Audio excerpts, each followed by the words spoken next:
Well, hello, boys and girls out there in YouTube land. This is Clay of Major Disappointment Models, and I was recently at the Seattle IPMS Model Show held in Renton, Washington, and I was helping a friend of mine who is one of the largest vendors there sell models, and he at times pays me in plastic for my work, and it's one of those. I do it more for enjoyment and meeting people and talking to people than anything else. But some of the kits he had there, he's had a couple of these old Kitty Hawk egg planes, and I had never heard of Kitty Hawk before. So he gave them to me because we were either going to give them away to kids or we're going to sell them for like $4 or $5. And this one here had a really low price tag on it when it was still wrapped. I took it off of there, and I think it was like $1.29 or something like that. Now, Hasegawa reboxed these kits or put new box art on them. I don't know what the P-38 one is. I did an earlier video with the Mitsubishi A6M20, and you can see the differences in the box art, but I don't have the newer Hasegawa of this box of this one.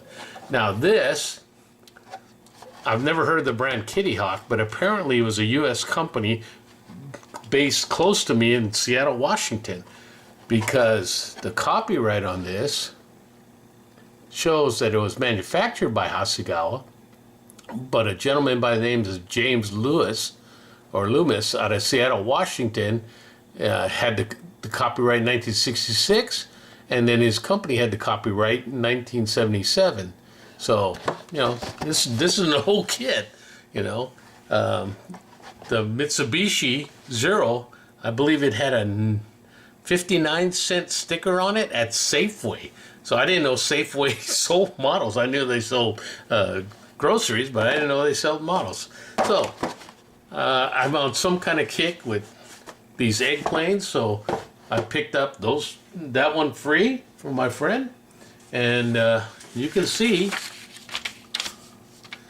very simplistic instructions. Now this one is more detailed and a lot more writing on it than, say, this egg plane or this Hughes 300 egg plane, which is this one is actually a helicopter. So you can see it's a little bit more detail. But then when you think about it, it's because the P-38 has 2 engine booms. So this is what the kit looks like. That's pretty neat. I mean, the main fuselage with the upper parts of the wings, the 2 booms, and this is the I don't know what you call it, the stabilizer between the ends of the 2 booms. And then you have the belly part and the underwings for this part. See, they're small, so they just slide in there. So that's pretty neat. So there's not a big piece count, even though there are 2 booms on it. So this is going to get washed. I'm going to try to get it put together when the wheels fell off.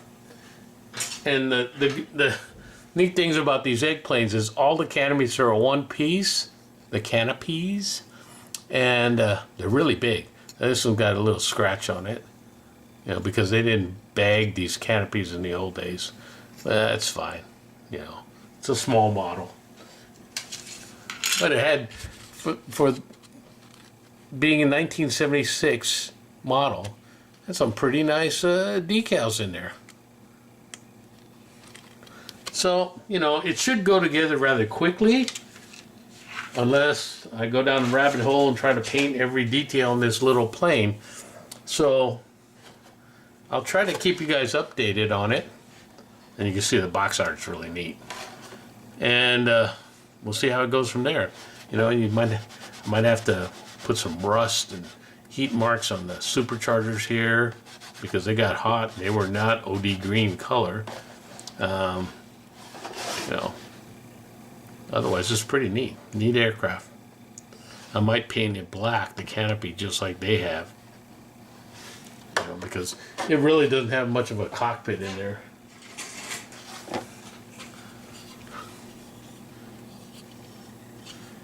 Well, it's going to have an instrument panel, I know of, so.